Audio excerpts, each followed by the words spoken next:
Welcome, Naz, to the Growth Concept Podcast. Thank you so much for coming on this episode. Thank you so much for having me. I appreciate it. Awesome to have you here. To kickstart, let's dive straight into the good stuff, Naz. Yeah. What is it you do and why do you do it?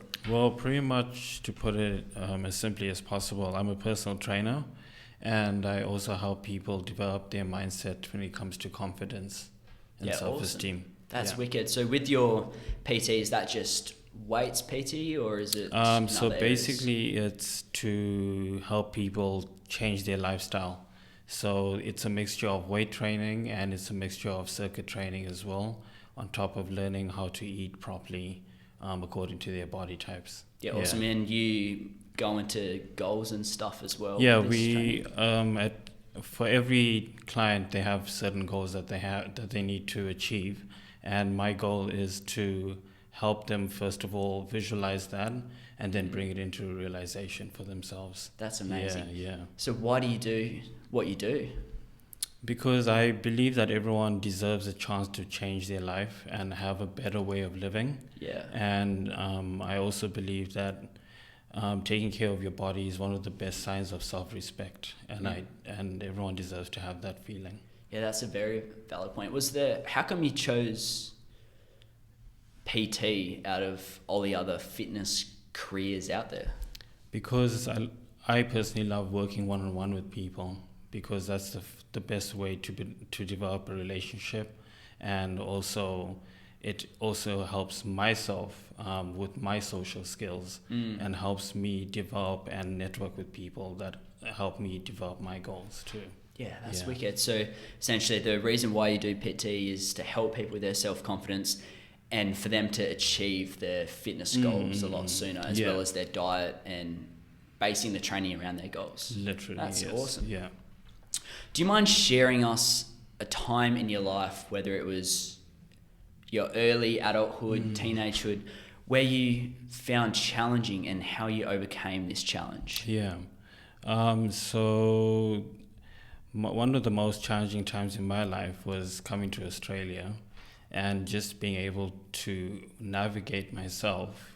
First of all, being in a country that had a different way of living, a different way of operating, a different culture, and also just being able to help get myself settled and knowing how to operate. Yeah. So, what country did you come from? So I was living in Botswana. I'm originally born in Zimbabwe. But I grew up in Botswana, yeah. How come you came to Australia?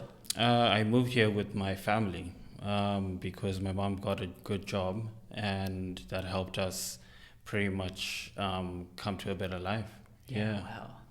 So how come you moved? What was the most challenging part of that experience? The most challenging part was reestablishing myself and finding out who I was and what I wanted to do in Australia and in this new world that I had come into. And I was also dealing with, at that time, a slight bout of depression because I was leaving my friends behind. I was living the life that I knew behind. And I was also coming here after high school. So much adjustment. So there was a lot of adjustment in learning how to navigate. Yeah.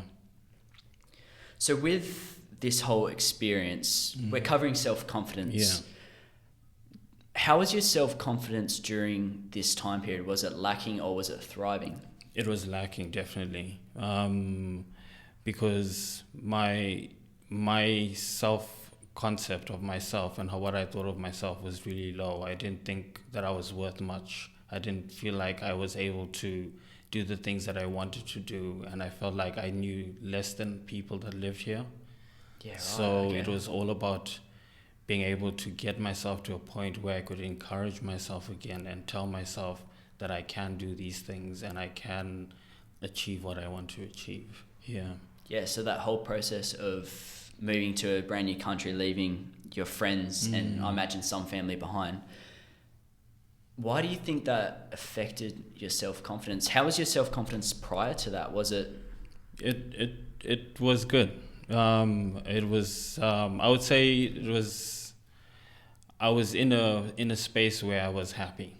Yeah, and I had goals and things and visions for what I wanted to achieve while I was back home. Yeah. So as you may know, like if you have a major goal that you want and then all of a sudden you can't chase it anymore, it takes a little bit away from your soul. Were you big into fitness over there as well? No, my journey in fitness actually only started here. So journeying into fitness was one of the big key things that helped me bring my confidence back up and start to bring that level of self-respect and wanting to achieve more and wanting to be better. Yeah, definitely. How come you picked up fitness here and not in Zimbabwe where you were born, for example? Was it something to do with Australia that kind of clicked with you? Well, I always did play sport, but for me it was figuring out what I really wanted to do.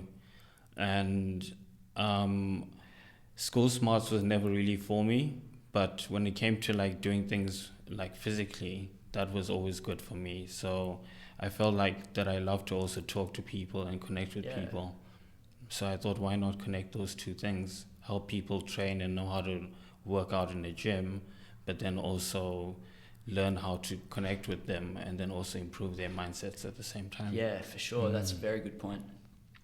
So during this whole experience of moving countries and having to leave your family and friends behind, having to adjust quickly, how did you overcome this challenge of adjustment? And you were saying that you did suffer from a form of depression. How did you overcome that?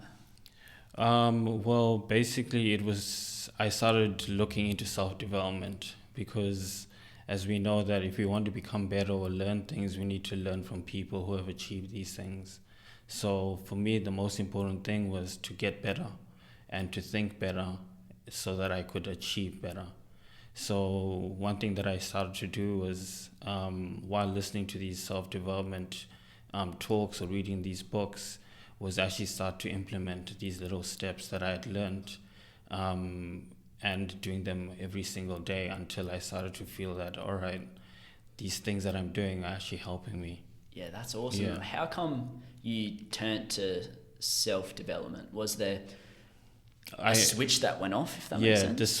There was a switch in the sense of like I'd had enough of just living every day with that depression type of feeling in fear, having anxiety, feeling like I was not worth it, that kind of thing. Yeah. What things did you implement during your self-development journey? One thing that I definitely started to implement was meditation because what was happening to me at that time, because I also was having some anxiety, was that I would just have unwanted thoughts that would come into my mind. Yep. And I'm sure a lot of people do suffer from that as well, where they have thoughts that they just can't stop or just pop into their mind, like from memories or traumas or different things like that, which affect their everyday living.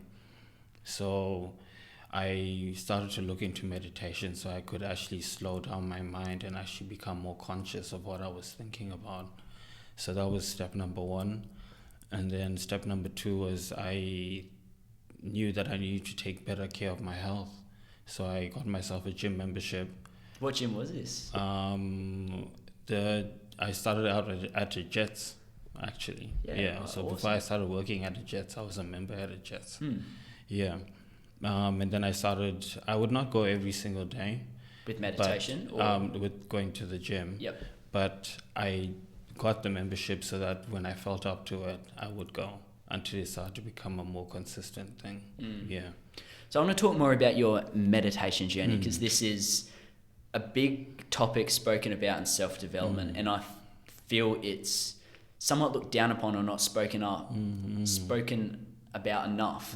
What does meditation mean to you personally, and why do you do it? I use meditation as a tool, a mindset tool, in the sense that it helps me have a break in my day. So physically we use sleep as our break, right? Yep. But then since we typically have a lot of thoughts coming through our mind every single day, there's never really a time when we just have a pause or just like a Zen moment. So I use meditation as a time in my day to be able to basically help me slow down my day, think about what I need to think about, and then start myself off on a new path, pretty much. Yeah, wow, that's very valid. How do you do your meditation? Is it a guided meditation, or is it simply sitting down and just sitting in silence? The way that I would recommend people to start meditation would be, and what I do myself a lot is I don't actually listen to anything. I just sit in a room, and I make sure that I have no distractions, like no phone, no TV, no one around, and making sure that I can be unbothered for about 10 minutes at least. Yep. And I then just allow myself to observe my thoughts. And you'll find that the more that you observe your thoughts, they actually start to slow down, because you're becoming more conscious about what's going on up here. Yeah, wow. So it seems to be a pretty in-depth process. Yeah. Was this something you just picked up like that, or? No, it was a practice. I forgot where I heard it from, but it's a practice that's been done for like a lot of years. Yeah, and it's been done over generations. Because the whole thing about being able to start changing your mind is you need to first become conscious of what's in your mind. So meditation is what helps you be able to become aware of that, and then start to be able to manipulate what's actually going on in there. For someone that may be struggling picking up the habit of meditation, what has one strategy that has worked for you that has helped you pick up that consistency with it a bit more? What I would actually suggest for people is to start with walking meditation. Walking meditation? Yeah, so go to a park, and that you can go to regularly, that's like maybe by your house or something, or a field, and put on music that's really slow, or like classical music, or like an instrumental or something like that, and or even a speech that can motivate you or chill you out, and just walk at a very slow pace. Because if you noticed, a lot of people are always in a rush to get to where they need to get to, but if you actually just slow down, what that physical action does is actually slow down your mind as well, and it starts to bring you more conscious into what you're doing, and just more aware of your world around you. Heard of that before. Yeah. Sounds like it would work for someone who just can't sit still. Sit still, yeah. During this self-development process, how has that reflected in your self-confidence and self-belief as such? It has definitely helped me become more certain in myself, because when you're conscious about what's going on in your mind, you are now controlling what is going to happen when you take action, when you do things on the outside, like when you do your job, and when you do the things that you're passionate about, or spending time with family and stuff like that. So it's made me definitely, first of all, more certain. It's made me more aware about my surroundings, which is very important in the work that I do, because I need to be able to be observing people and being aware of what they're doing. And also the third thing is my self-esteem. Self-esteem in the sense of how good do I feel about myself and what I do in the world. Yeah. Yeah, that's a very valid point. That's awesome. So with your walking meditation, is that something you do with just music and a slow pace walk, or do you do breath work as well that you would recommend? The thing is that with meditation, you want to try and keep it as simple as possible, because if you add too many ingredients to the meal or the recipe that you're trying to cook, it's just going to have too many flavors or too many things happening. So you just want to keep it as simple as possible. So what I would suggest is even like listening to like a frequency, because you have frequencies out there that affect different chakras on your body. So a very good one would be a heart frequency, which is the 528 hertz, which you can find 528 hertz, that you can find on YouTube, and you find a lot of these different meditation or frequency things out there. So you just plug them in and then take your walk, and it actually just chills you out. Yeah, that's wicked. Yeah. Is that something you do as well on your meditations? Yeah. Okay, so is there heart frequency, and what other sound frequencies out there There's will help? there's actually some really good music collection called Sonic Aid on YouTube. Sonic Aid, yeah. Sonic Aid, yeah. And it's like classical music, but then it's very uplifting. There's albums for being uplifted, ones for feeling motivated, there's ones for just feeling happy. So if you just flick through that, you'll find something that will resonate with you. Yeah, that's awesome. So with developing self-confidence, you've developed a more stronger self-confidence with going through this self-development journey.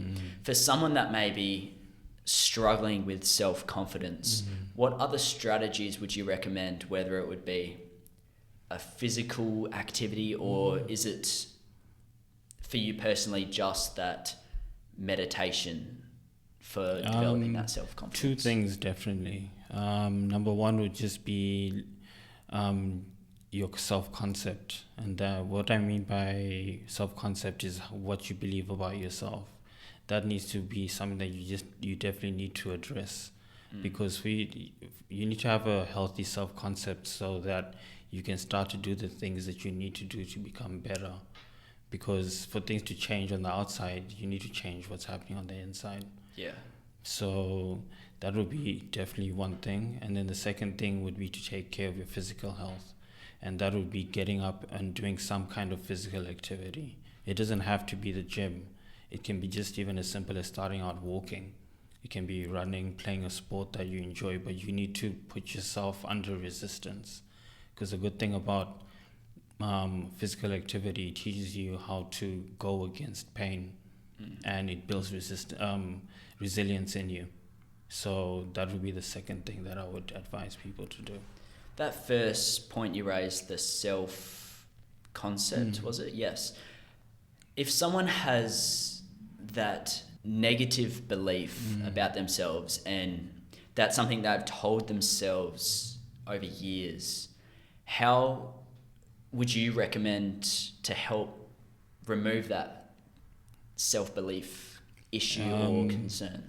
Yeah, most people try and fix that, but sometimes the best thing to do is when you don't know how to fix what you're going through or a particular trauma or an issue that you have, is to just start to inject the opposite of that, which is positive feelings, and telling yourself the way that you want to be and the things that you want to do, and starting to feed that in. And that's where the power of affirmations come in. But not just saying random affirmations. They need to be affirmations that mean something to you. And one powerful affirmation that I use for myself is I like myself. And by saying I like myself, that actually instills that you do accept yourself the way that you are, first of all, and that you can do things that you never thought were possible. So I repeat I like myself over like 50 times a day, just whenever I'm walking somewhere or I'm doing something, or if I have a break, because that reinstills the belief within yourself. Is that something you started during your self-development journey? Yeah, definitely. I learned that from a self-development coach called Brian Tracy. So I'm sure you know him. Yeah. And he really is all about the mindset and getting yourself about thinking properly. So then once you think properly, you can succeed. Have you read Brian Tracy's books? Not read them, but I've listened to them. Yeah. What has one audiobook that has really resonated with you and helped steer you to where you are now? Well, so when I listen to Brian Tracy, I don't actually listen to the full books. What I do is I listen to sections of them, like the chapters. So, but one that would resonate with me would be, what is it called? Eat That Frog. Eat That Frog? Yeah. Right. Have you heard of that? No, I haven't. I'm pretty sure it's by Brian Tracy, but anyway, Eat That Frog is one of the best self-development books that I've read, because it's all about tackling the worst thing first. And then if you can tackle the worst thing first, then the rest of the things in your day will be easier to do. because you've got the biggest challenge out as early as possible. How do you implement that in your life? Is it doing the hardest part of the day first, something you don't want to do? It's not necessarily about not what I don't want to do. It's just what I would find the most challenging, or what would take the most energy. So for me, that's work. So I prefer to have my clients in the morning, so then I can use the rest of my day to do whatever else I need to do. Yeah. Yeah, that's a very good point. So moving into the relationship between fitness and building that self-confidence or self-belief or just that mindset, do you personally feel that there's that relation between physical fitness and mindset? Definitely, because once you start actually training yourself or going to the gym or starting a physical activity, what it's subconsciously doing is actually telling yourself that I care about myself and that I want better for myself. So what that does in turn is that it becomes a self-healing fire, because the more that you feed yourself physically, it's going to start to make yourself feel better, also endorphins wise as well, because you get an endorphins release when you train. And that's that feel-good hormone. The feel-good hormone. And especially for somebody like for myself who was suffering from some depression, that was the one time in the day where I felt really good. Yeah. And I looked forward to feeling that feeling. So that's why for people who are not feeling the best right now, the best thing to do is to get themselves up. If they can't do anything else with their day, or they don't know what to do with themselves, is get themselves a gym membership or get themselves into some kind of physical activity. Yeah.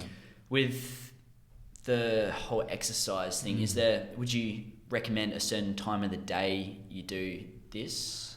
Not necessarily, because while I was getting better or just coming out of my depression, I never really felt like I could go at a certain time every single day. The motivation could come in the evening, could come in the afternoon, could come in the morning. But what I did to myself was tell myself that at least I need to go every day. It doesn't matter what time, but I need to make sure that I will get there and do something. And that was the more important goal to look forward to. Yeah, for sure. Did you find that helped? You brought up earlier that anxiety. Did you find it helped with anxiety, coping with that, or was it mainly getting out of that depression rut, if that makes sense? More of the depression rut, because anxiety is more fearing what could happen. So overcoming anxieties, you need to pretty much try and put yourself in uncomfortable situations and learn how to deal with whatever feeling comes up. But then that's a whole different topic. Yeah. What would be a couple of points for leaving your comfort zone that has worked for you, or something you've applied to help push through that? Yeah. So definitely starting to follow my passion would be one of those things. Starting to actually implement different training regimes for myself in the gym. That's another way of that I've opened up my comfort zones. And then also just networking, and then doing things like this amazing podcast with you. And also just being able to put myself out in front of as much people as I can. Yeah. So I like the saying goes, there's no progress lying in your comfort zone. You got to step out to start seeing that progress. Yeah. So. And that's why it's very important to look at your self-concept and your self-belief about yourself, because if you really do believe that you deserve a lot in this world and want to do good things, you do need to improve and get better every single day, because it's not going to you're going to wake up tomorrow and be like, I've hit the goal of being happy. It's going to be an ongoing journey. It's not a destination that you're trying to get to. So with your journey through to get to where you are now with moving countries, you were saying that you left your friends behind, and I imagine that would be a big step back, a bit mentally as well, I can imagine. With coming to a new country, what did you do to leave your comfort zone to meet new people? And did that affect your self-confidence? Initially, it affected my self-confidence in a negative way because obviously I didn't know how to interact with people. Yeah. Or I was not sure what to say or what to do, where to go, those types of things. But then, luckily for me, that's when I actually started to take my step into fitness. So my first interactions with people properly was me studying fitness.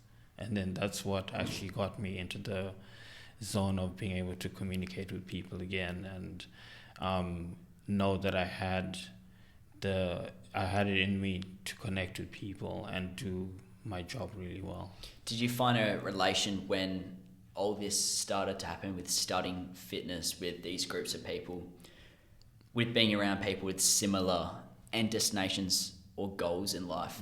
Did that self-development journey start when you started to meet these people?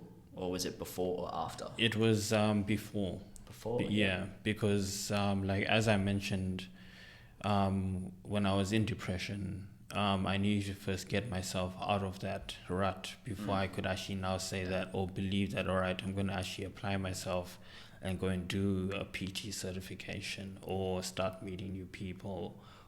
So I had to, like, first of all, get myself into the gym, getting myself active, and then from that I started to get ideas of, okay, maybe I'm going to connect mindset with teaching people how to train, and then that's how it just snowballed. That's truly inspiring, Naz. I got one last question for you. Yeah. What is one piece of advice you'd give your younger self with the knowledge you have now? Very good question. The one piece of advice that I'll give myself is to pretty much not think about what other people will think of you, because a lot of us have a limiting belief that they can't do things because of what other people would think of them. But then at the end of the day, you need to do what is best for you, and that may seem a bit selfish sometimes. But if you truly believe in what you're capable of doing, you have to truly learn to let go of other people's opinions or judgments or things or concepts they may try and put upon you, and listen to your heart pretty much. Goes back to that somewhat limiting belief as well. Yeah. How did you overcome that challenge, if that makes sense? Of limiting beliefs? Yeah. Like I said, by injecting the positivity back into my life, in the sense of, because a lot of people would be like, oh, positivity is cliche, but at the end of the day, cliche usually works. Yeah, definitely. Because it's, yeah. So to summarize the points, someone can develop a stronger self-confidence, develop that stronger self-confidence. We've spoken about that meditation and how that resonates with controlling your thoughts. Well, not so much controlling, just observing, learning from your thoughts, and that physical activity with that resistance and pushing through that resistance and pain to release those endorphins. Yeah. What other points should someone else consider with developing that self-confidence? The most important thing that I would say to people is they need to develop the attitude that they deserve more and they can be more, because that all kicks off a thing of, if there were no barriers, if there was nothing holding you back, what would you do? And that's where usually you start to find, okay, maybe this is where my passion lies. That's because it takes away all the resistance and all the impurities that usually would come in if you try to attempt something.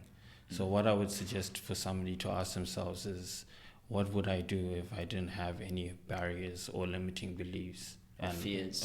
Yeah. And think about it, like truly sit down and think about it. And whatever pops up usually is the thing that you're designed to do and want to do. It's like the saying goes, the progress is lying in the work you are avoiding. Pretty much, yeah. Thank you so much for sharing your stories and wisdom for us, Naz. Your story is truly inspiring, and I've gotten so much from this. You're very welcome. Thank you so much, Naz. Appreciate it. Thank you. Take care.